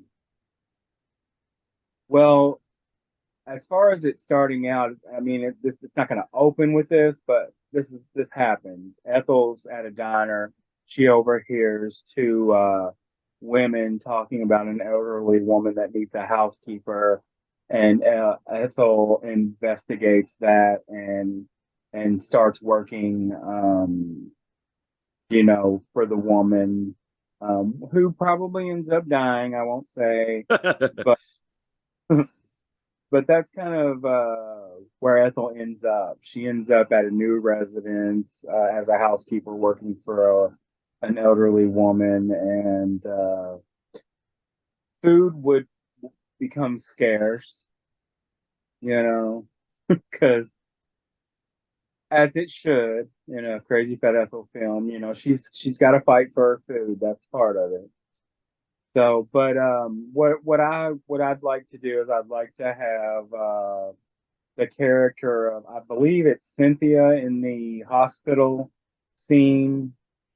She's no longer a patient at the hospital, and she hears about how people have uh, there's been sightings of Ethel in a certain area of a small town, and she gets a group of her friends together and they go see if they can spot her. And I'm not saying that that group of people is going to the slaughterhouse or anything, but that's just part of it. They're not going to be slaughtered by Ethel or anything. But that those are some of the things that I feel like are working right now for part two, with her, getting the job as a housekeeper, and then the character from the mental institution getting with some of her friends after she's released from the hospital, and they go, kind of on a little Easter egg hunt looking to see if they can spot Ethel themselves, because there are rumors that she's, you know, been in this area and she's been seen and whatnot. Like citing Bigfoot. Very good. That's good. And then and then also the detective who's in the first film will come back, but he no longer works for the the police force or whatever. And he's having a lot of problems and anxieties and nightmares over everything that happened, and he feels like only thing that he's going to be able, the only way that that's going to be able to end is if he somehow, confronts Ethel and maybe, you know, kills her. I'm not going to say she gets killed, because, we don't want to kill Ethel if we're going to do a part three. Could always do But son of Ethel, daughter of Ethel. story in between. Yeah, you could. I mean, Will Clausel just made, was it Camp Blood 666 Part 2, and we're already up to Part 10. So so now there's these little kind of brackets or like roots that are coming off of other movies to make sequels to. So you could. I've seen the first one, the first Camp Blood, I believe. Unless there's another movie called Camp Blood. No, that's David Series. There's like Camp Murder or maybe Blood Camp, but yeah, Camp Blood is mostly him. I mean, he just took it from Friday the 13th. So, but it's so will Ethel look different? Like lost weight, or will she like have blonde hair? Would she be like anything like that to kind of disguise herself? You know, I like that idea, but I feel like people who enjoy Crazy Fat Ethel and the original films, they're not gonna want to look at, in a small way. It's kind of like, oh, you changed Freddy's look or you changed Jason's look, and that always pisses fans off. I know that you know, Crazy Fat Ethel and the Ethel character isn't nowhere near of, the status of something like Nightmare on Elm Street or Friday the 13th. But in a small way, I feel like if you change the look, it's not a good thing for people who love the movie, but a good idea for her in the film, because it would totally make sense for her to alter her Just to appearance. disguise herself, yeah, not as a permanent thing, but just as she's working a job as a blonde and then goes home and takes the wig off or something like that, just to disguise herself. The one thing that I've noticed in films these days, and I hate it, so please don't do this since I like the first one, is in the second film they mess up the character by making the character depressed, divorced, somebody died. It's like in the new Indiana Jones movie. Why does he have to be old and cranky? Why does he have to be divorced? Why did his kid have to die in Vietnam? Like, why are you doing this to Indiana Jones? And they did it with Harrison Ford, with Solo, Mark Hamill, with Luke Skywalker. They've done it with other people too. Burt Reynolds as Smokey and the Bandit too. The first movie, the second film, he won all the money for the first movie. Then he became a drunk at the beginning of the second movie. And as a kid, I didn't understand that. And so, yeah, please don't. I'm letting people know. Please don't do that to Ethel. Don't make her all drunk and drugged out and living in a corner. You know. She likes to be on her toes because I think she enjoys killing as much as she enjoys food, even though she cracks. But yeah, I do feel like she's got to stay on her toes. Will she be? Will you be exploring cannibalism? Um, I feel like it should be in there somewhere, but we'll see. We'll see. Both films do bring it up. So I yeah. feel like Ethel only resorts to cannibalism if she's out of actual food. So we'll see. Let's see where that goes. It's a good way to get rid of her victims. Yeah, I feel like in the original movie, she didn't resort to cannibalism until she was out of food. And I almost feel like it was similar in the remake because she's in this abandoned house now and she obviously has limited food resources. So that's why she was, doing what she was doing at the end where she picked that nice snack up off the road. Yeah, there's some roadkill there. Yummy. So was that a real roadkill or fake roadkill? It was actually real. That's not where the animal died. We went and collected it somewhere else and we put fake blood on the road and then laid it over the fake blood there. Um, but yeah, so yeah, you can have someone create a dead raccoon and it would probably look okay, but it wouldn't look as good as the one in Crazy Fat Ethel because it was real. So she actually picked up a real, look like a possum, like a dead possum. Yeah, I think it was a raccoon. A raccoon. Okay. Yeah, because you grabbed it by the tail. So was Oh, there any issues with that? no, it was a possum. Sorry, because there was no hair on the tail. Right. Yeah. So yeah, no, there was no problem with it. She just we did the scene and then she washed her hands and sanitized them. She was game, because the scene where she disembowels her aunt, those are real pig intestines. So she was all for it. She was like, more blood, more intestines, the better. Now, Nice. I know I've talked about this before in other interviews or in written interviews, but the house that we shot in, there was only the one room that had air conditioning. So the rest of the house, it was on the second floor and it was, June and July. So it was like 100 degrees and we had no air conditioning. So having that tote of pig parts Great. You smelled was like the Texas Chainsaw Massacre. smelly. Yeah. Actually, the people that lived there, they had 2 bags of pig intestines in their freezer for 2 months. Ah, Yeah, you can. It's not nearly as bad as pig intestines that are out and that have been, just sitting there collecting bacteria or whatever. You can smell the pigginess of them, like even in the freezer. Like if you open the freezer and you've got this bag of frozen pig inners in there, you can smell like a piggy smell, but it's nothing like when you're actually down there working with them in the heat.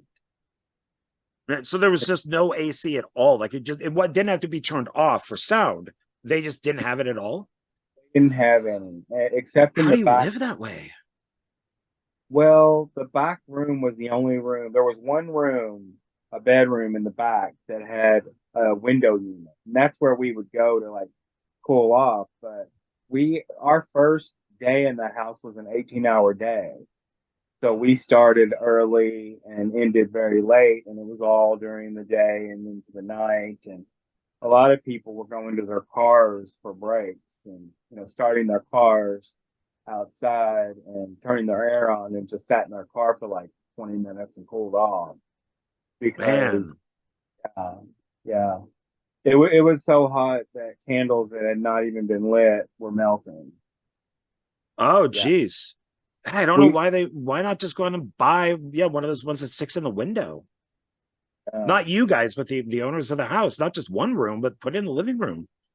yeah, for continuity wise, we kept having to reform the candles because they would kind of do this. We'd have to and fix them. We're like, oh, somebody reform the wax. A candle wrangler. It's in the movie where you do see that that kind of melted a little. Oh man. Yeah, Yeah. I work at a storage facility, and only once since I've been out here in Vegas, it was like 120 degrees. A customer had one of those drive up units, and they opened it, and yeah, they had candles, vinyl records, and all that stuff just melted because the sun just sat right on that side. And they're just like, what the hell? Everything melted. That's how hot it could get. Yeah, there's a couple of storage places around here that are you know, air controlled for the winter and summer. So those are nice. I Yeah, know that. it's different. Most of them are swamp coolers, so it makes a little bit of a difference, but not much. It has to be brand new to have air conditioning, Yeah. or they have to redo the whole thing. So, but man, that's weird. So you go through all of that. So then, what was your post production like? Editing the film was pretty smooth. You know, uh, it was more, Doug and I, we would edit. A lot of times we edit as we go. We don't like, in all honesty, this last film we did, Early Morning Calm, is the first film we ever did that we didn't edit as we went along.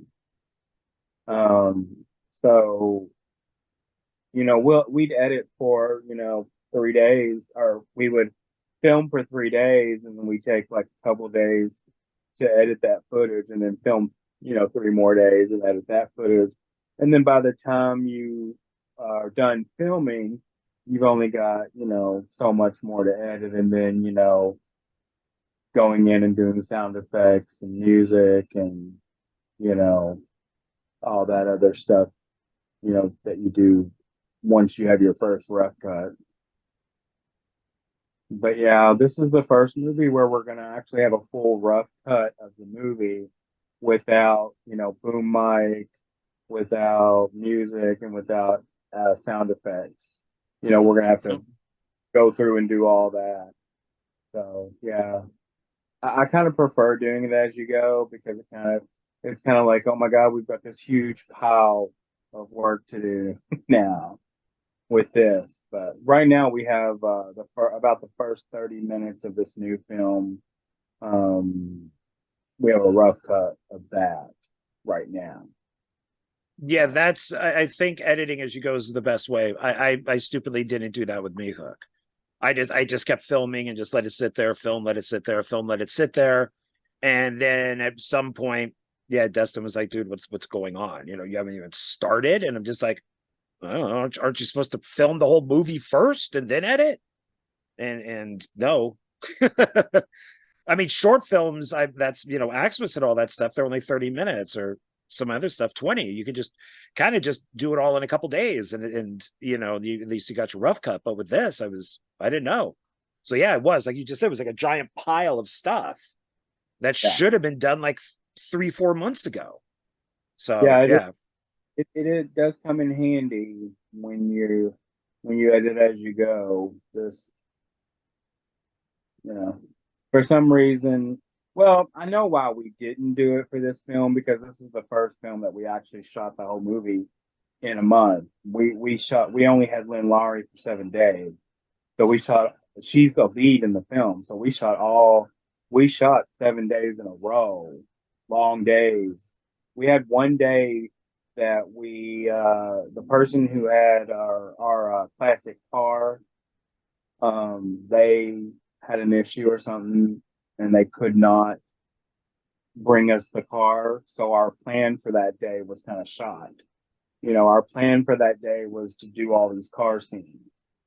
And when your car guy, you know, can't be there, then your whole day shot.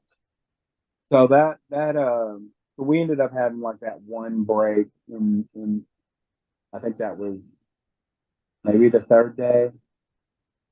But so we did like the 6 solid long filming days, and then most of the movie was shot in April. Like the entire movie was shot in April, except for some pickup shots. So I feel like that's a pretty good excuse for why we didn't edit as we went along this time, because we usually have bigger breaks in between filming. You know, with independent films, I know a lot of filmmakers that will film for like a week in summer, and a week in fall, and then a week in April, and then you know, you've got your 3 big filming periods throughout that year that you did, and then but you edited your stuff. You've already got your stuff from, you know, the fall already edited or whatever. Right. Even if it's not fully a solid edit yet, it's, you know, it's a lot of it's pieced together. With Crazy Fat Ethel, while you were editing, was there at any point where like, oh crap, we didn't shoot this, or oh crap, we need that, so we need to go back and shoot that, or we need some more B-roll or anything like that?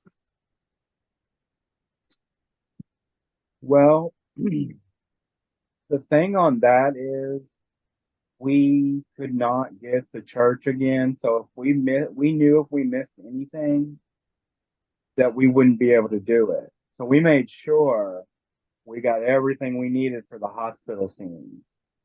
And then with the house, we had this person's house in Shams for, you know, about 8 weeks. So they put their house back together.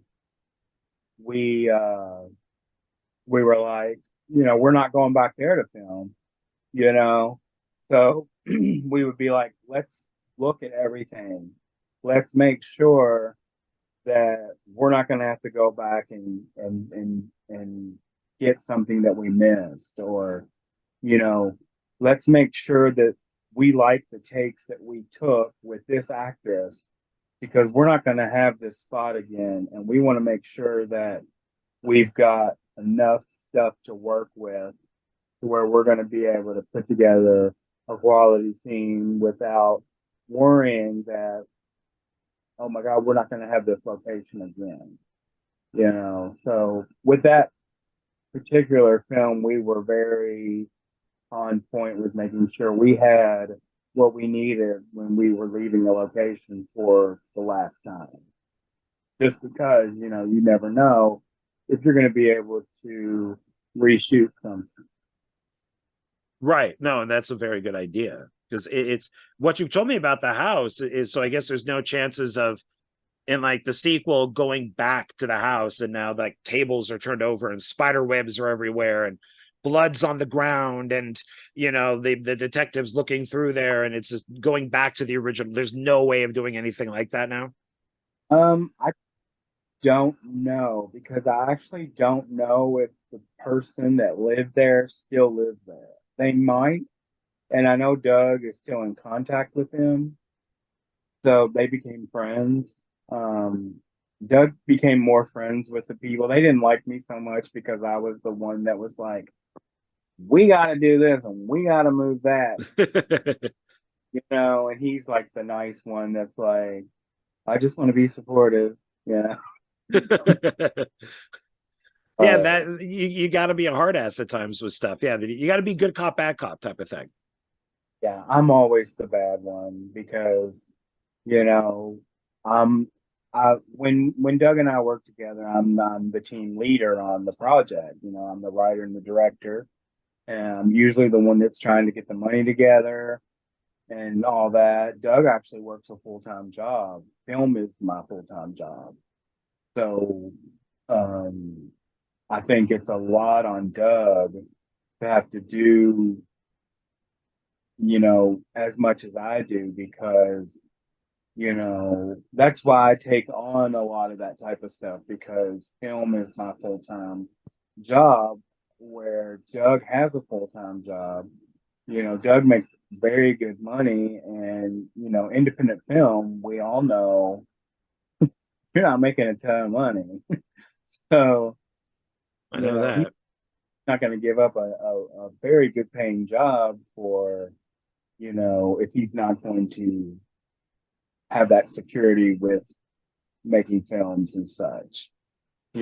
So that's why I take on a lot of the work involved with the pre-production and you know that sort of stuff. That's why the like 2 months before we're filming the movie, I'm just in utter running around with a chicken with my head cut off, basically. Because there's so much to plan with, getting props, getting locations, getting costumes, getting actors, you know, getting vehicles, getting everything. It's nonstop sometimes. I sometimes I feel like you're on the clock all day, because you don't know when so and so is going to call and say, "Yeah, I got that prop," or "I got that location." It could be 10 o'clock at night, and you're about to wind down and watch a movie, and you get a 30-minute call about, hey, that person's not going to let us use this location now. We've got to go to plan B and figure out what we're going to do now, as far as getting a different place, just things like that. Sure. And obviously you're going to be like, hey, I'll tackle that tomorrow. Yeah. Because God knows what else you're dealing with, you know Right. especially when you, like with this last film, I had like 5 people that had to fly in, to do their acting performances and such. Lynn lives in Atlanta, Georgia. Roger Connor has one scene as a Jehovah's Witness, Oh, and I was Roger's in. in it? Yeah, I have a role in his movie Meat, the Yeah, movie that he's I'm looking forward to Meet. So yeah. the movie he's making now. I play a DJ in that film. I shot for 4 days on Meat, so I'm already done. He's got another whole season uh, that he's planning. I believe there's like a 5-year jump, and then maybe another jump. I'm not 100% sure on that. But yeah, we met. I went to Cleveland and shot my scenes, and I was telling him about Early Morning Calm that I was shooting, and we talked about him playing a part. Him and Dixie Gers, who actually plays Ethel, they played Jehovah's Witnesses in the film. I think they have like 3 scenes in the movie, but 3 or 4 scenes. But yeah, so we met, both acting in each other's films, and Well, he's a it's really funny is that you mentioned Roger, because when I was watching Crazy Fat Ethel, something reminded me of Roger, which was in Rebirth. And Roger and I talked in depth about this. I think we did about a 10-minute conversation on a guy's butthole and balls being right there on like the middle of the screen. And then I noticed in your film, you have the POV from the butthole and the guy gets in there. And so I'm just like, wait a minute, does this guy know Roger or something? I was thinking that. I'm like, this is so yeah. random to have in the film. So I did, not to interrupt what you were saying, but I want to hear your decision on that, because there's nothing like that in the movie. That's the only scene like that in your film. I didn't know Roger when I shot Crazy Fat Ethel, but yeah, we decided, instead of him actually pulling her cheeks open on camera, that we would make the it seemed like the camera was her butthole. Like the camera is in her butthole, which obviously it wasn't. But basically, pretty Well, do you have proof of that? we shadowed it and just kind of opened it up with something. I don't remember what we used, but and then he just comes into the camera with his tongue. Yeah. and you hear her laugh, like, and that's like, oh, he just tickled her butto. Yeah. So, Tossing yeah, some salad there. That's you almost get tears. You're laughing so hard when you're editing a butthole POV. I went back and watched it because, like I said, there's nothing like that in the film. So it's just like, what? And I went back and went back. Yeah, that's just what they did. So yeah, I did laugh out loud. I LOL'd on that one. So for the young folks who don't know what laughing out loud is, I have to spell it. So now, what was distribution like? Because I mean, I got my copy for giving the crowdfunding, but beyond that, what is distribution for Crazy Fat Ethel like?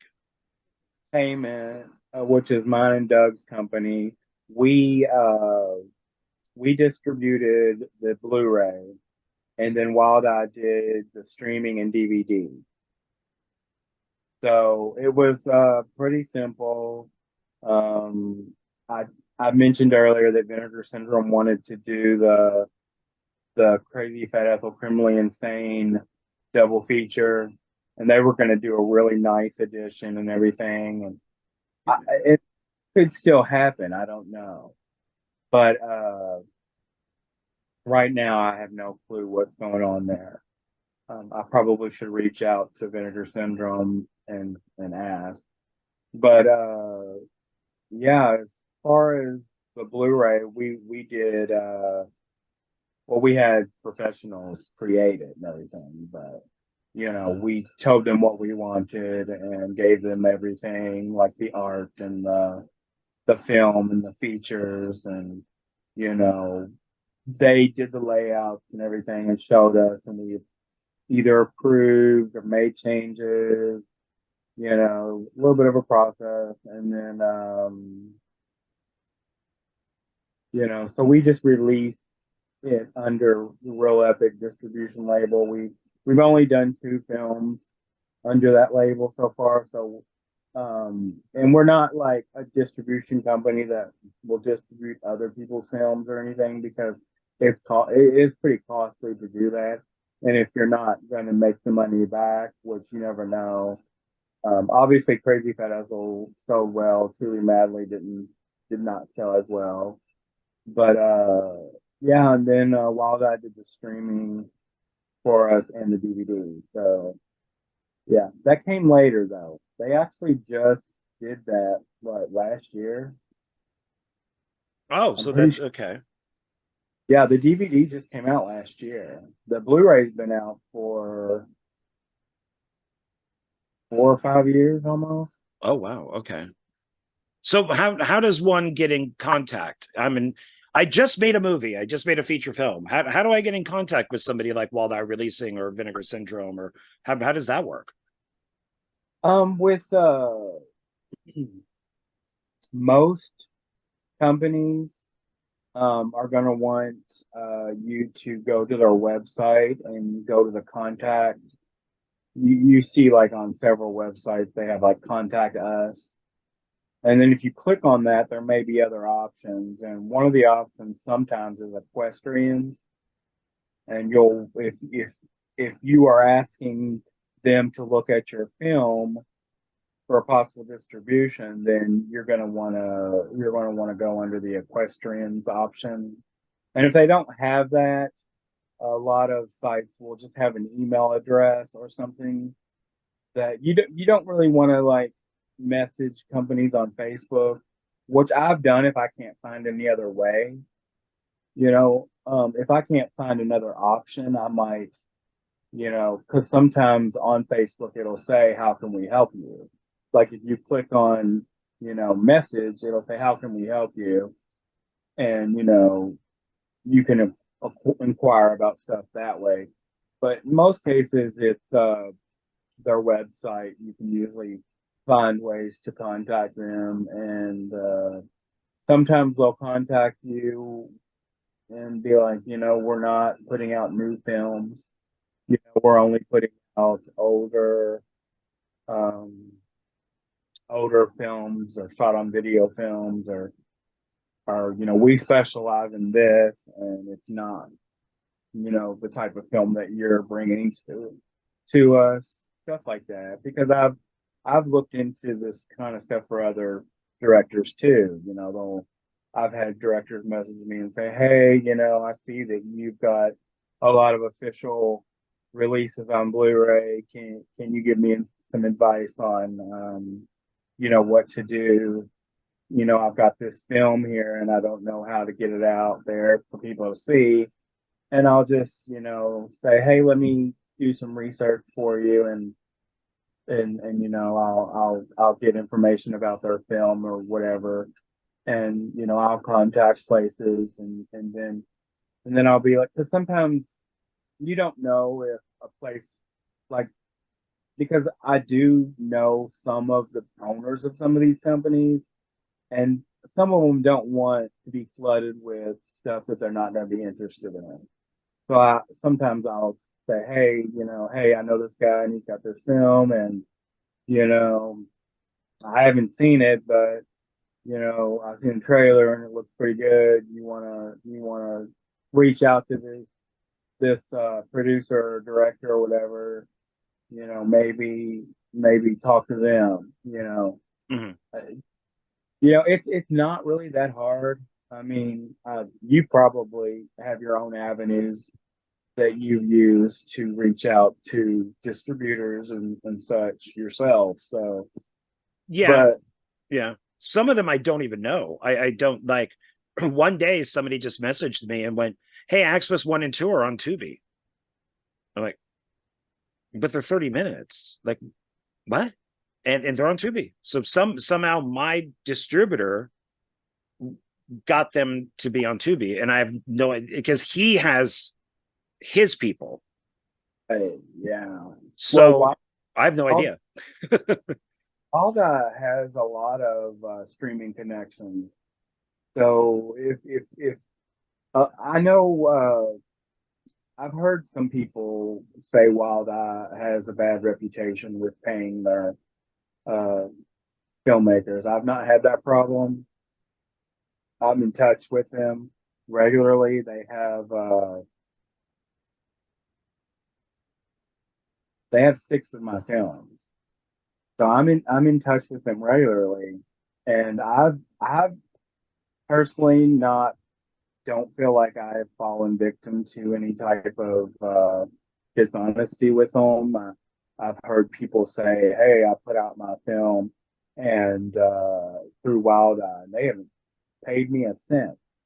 And I'm like, "Well, have you messaged them, asked some questions? Usually, they'll send you like some information." And it usually boils down to, when Wild Eye releases your film, usually it's a minimum of about $10,000 for them to release that film through physical media. If they're doing a DVD, it's probably going to be close to $10,000 with Wow. their their they have people they hire to do your art, they do a new trailer usually that they hire people to do. That's expensive. The making 3,000 copies of a movie, which I think is around the minimum amount of copies that they make. Maybe it might be more than that. I don't know, but it costs a minimum of $10,000 for them to release each title. So if your film hasn't made over $10,000, then it hasn't brought in any revenue, and you're not going to be paid, because Wild Eye has to make that $10,000 back before they can start splitting those profits with you. Once they've made back the money that they put in to releasing your film for you, I mean, they get your film seen way more than you're probably going to get it seen, because, like you said, Tubi, Amazon Prime, Freevee, Vudu, they have all those streaming connections, and then they also get their films or their physical media on a lot of websites like Barnes and Noble, Best Buy, Walmart.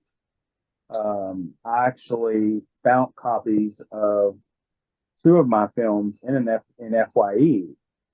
So, you know, it takes a lot of money out of their pocket to distribute your film and let it be seen from so many different options.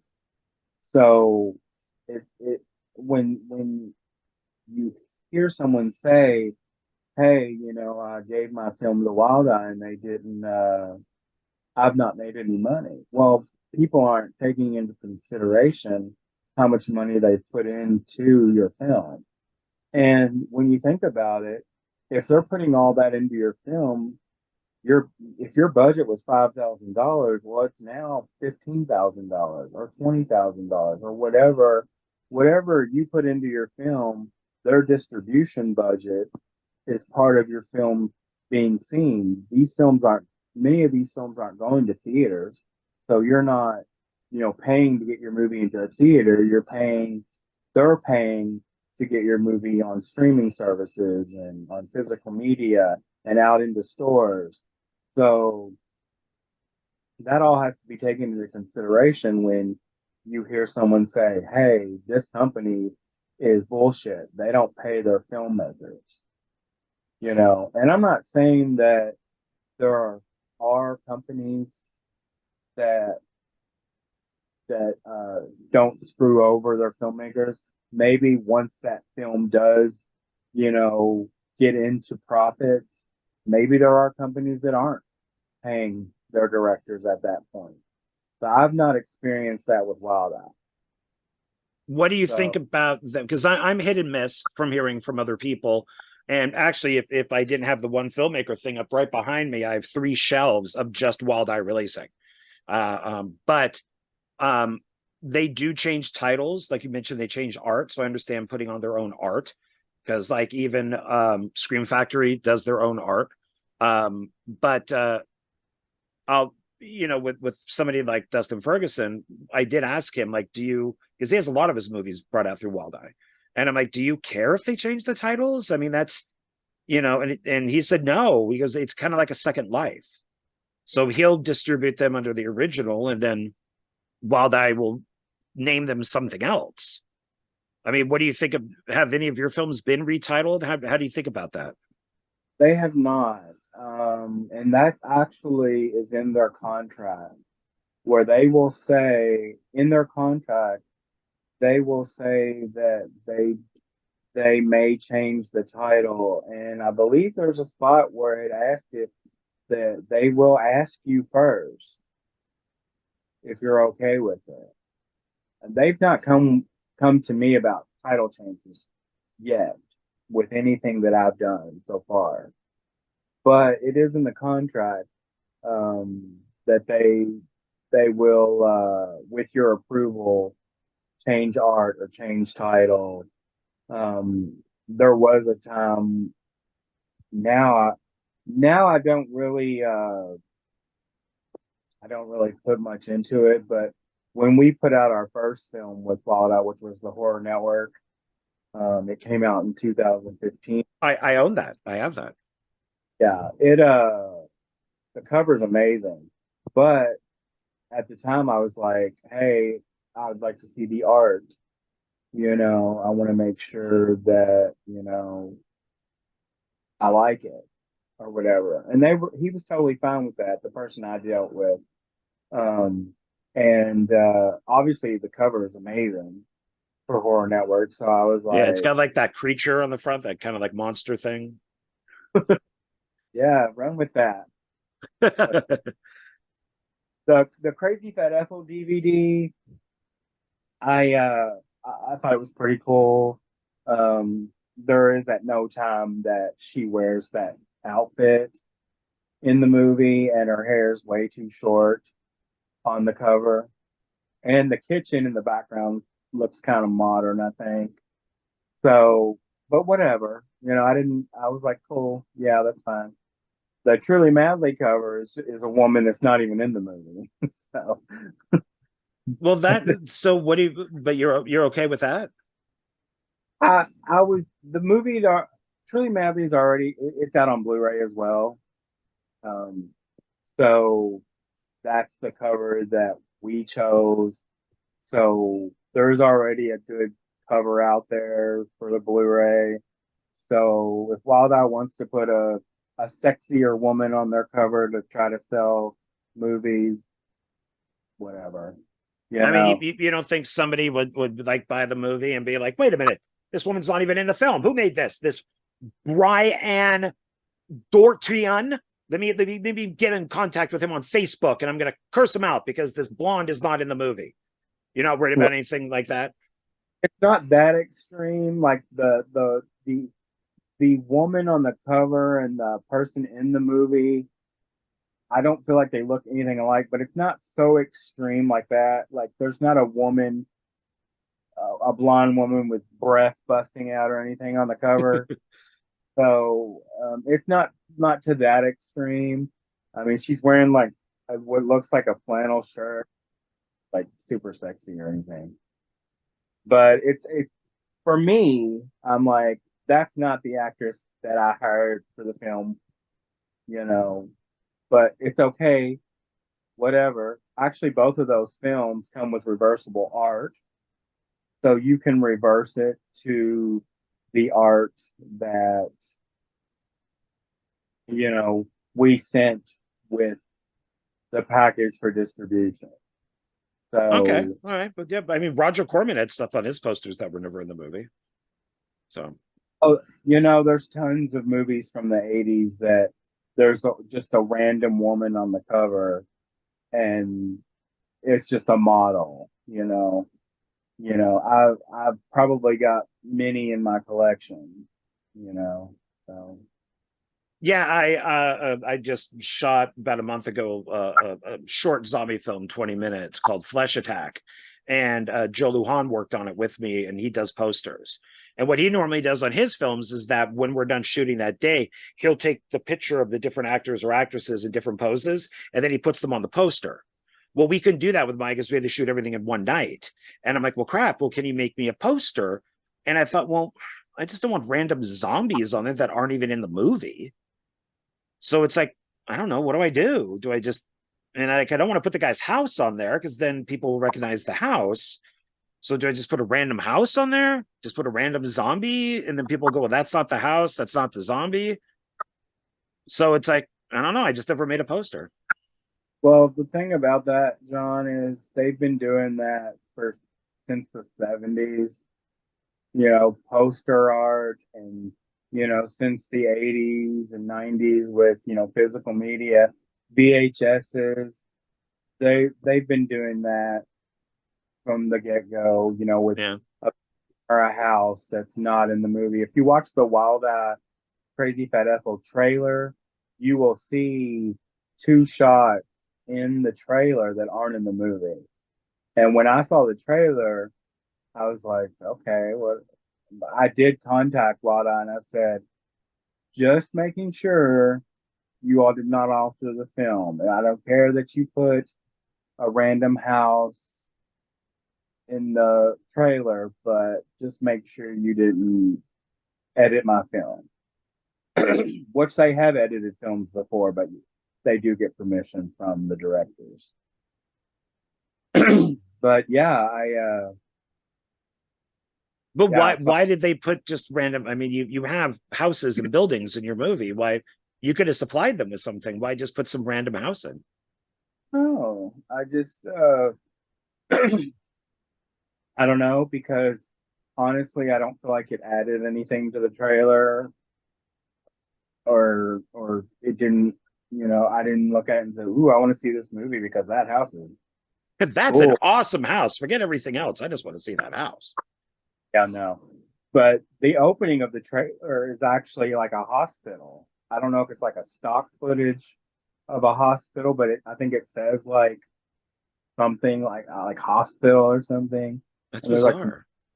like some cars going by. Yeah, I mean after we're done here, you can go look up the Wild Eye trailer.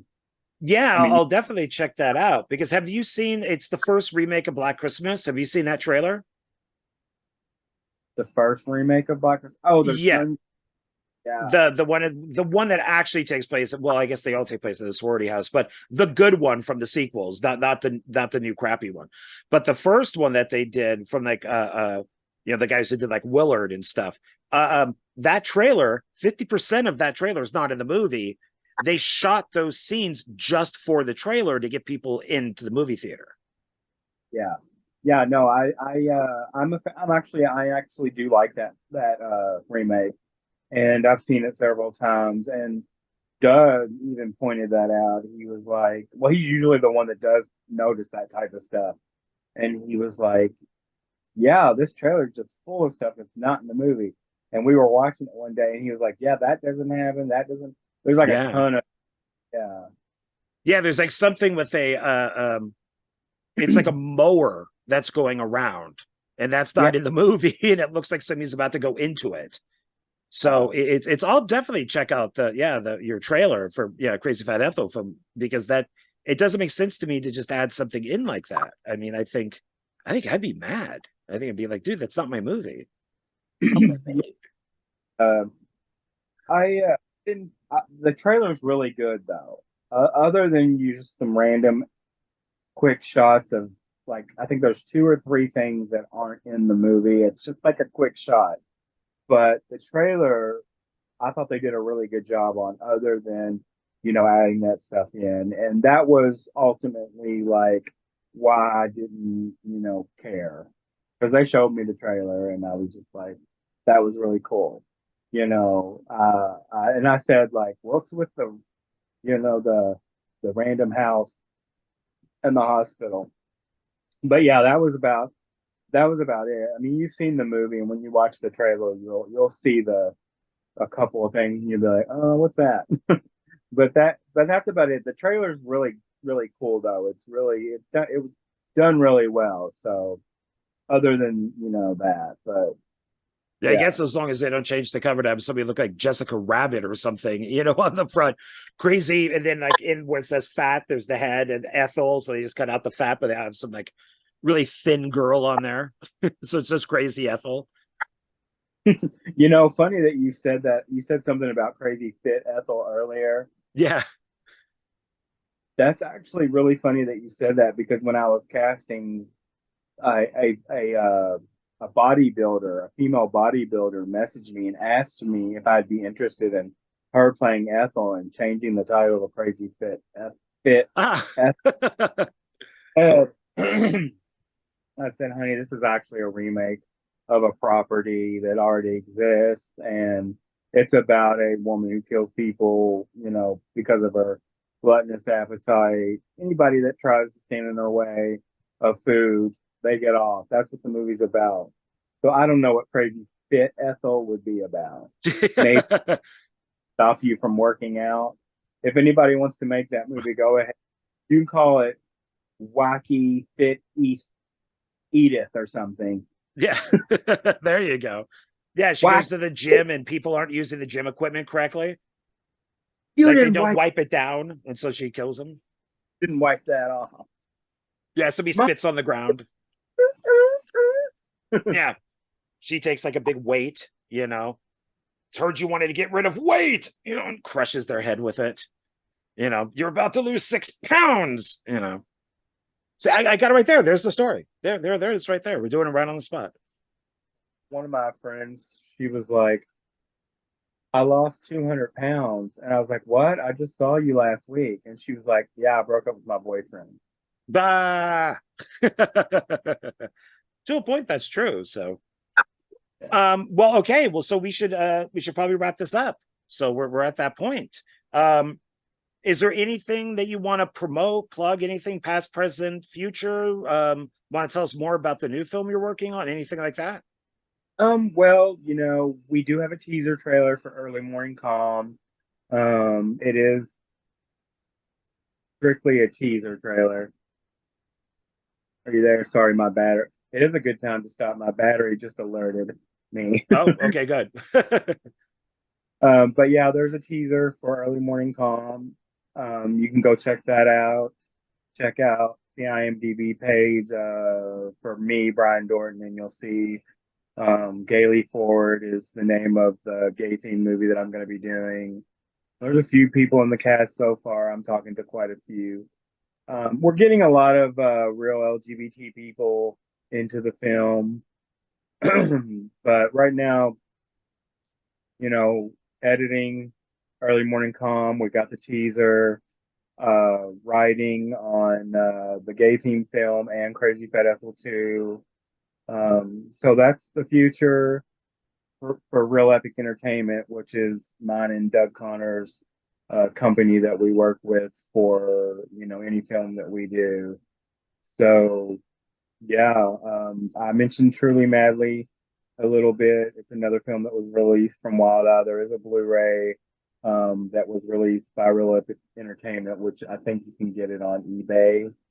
The DVD you can get on eBay or Amazon for Truly Madly and Crazy Fat Ethel. That Blu-ray you have there, John, is on eBay as well. The one with the art inside.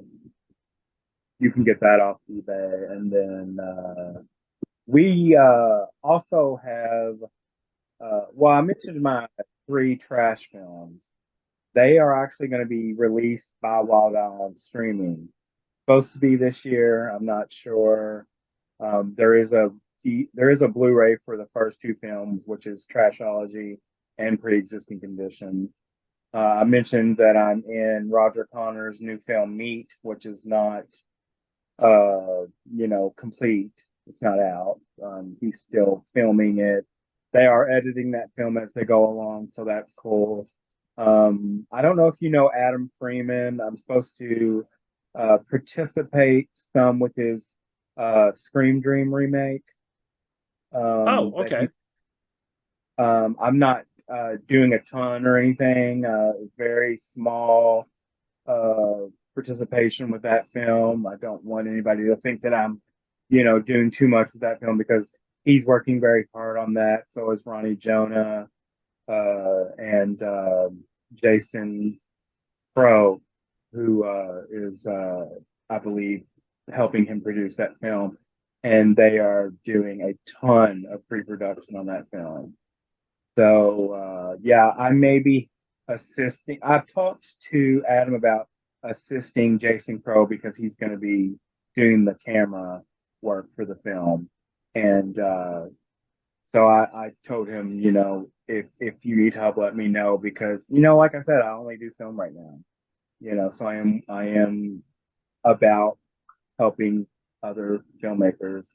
But right now, I believe I am going to be having a small part as a cruiser in a park that gets killed. So that's what I'm doing right now. I know I just That's a lot.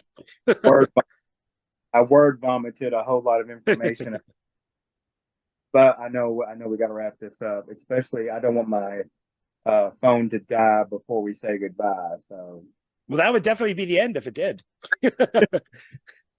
So, yeah, okay. Well, great. Well, thank you for being on. I really appreciate it. And everybody go check out Brian's films. So, there's plenty of them out there to see. So, and he just told you how to see them. So please go see them. So he's a good filmmaker. And I appreciate people like him out there who actually take the time to make good films. So, there's so many bad ones out there now. It's rare to see a good one, and you make them. So I said in another interview that the independent film is saturated with people that think all you have to do is pick up a camera and point and shoot, and there's so much more to it than that.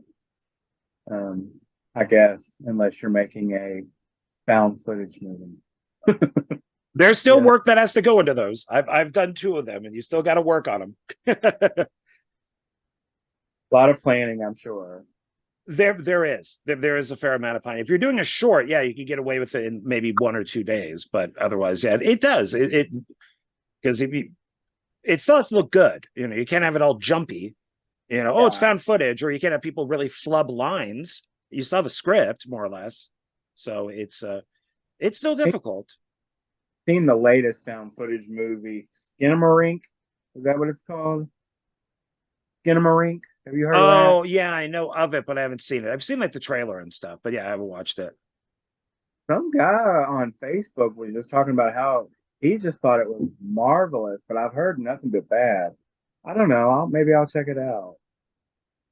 I don't know. I watched the trailer and I saw some reviews and I'm like, oh God, it looks like I would just die of boredom in this. Yeah. Well, if I see it, I'll let you know. If you see it, let me know. There you go. That works. So, and if anybody out there has seen it, leave something in the comments and let us know if it's any good or not, if you should watch it. So, all right. So before Brian's phone runs out, let's say goodbye. I appreciate everybody watching. I appreciate Brian being here.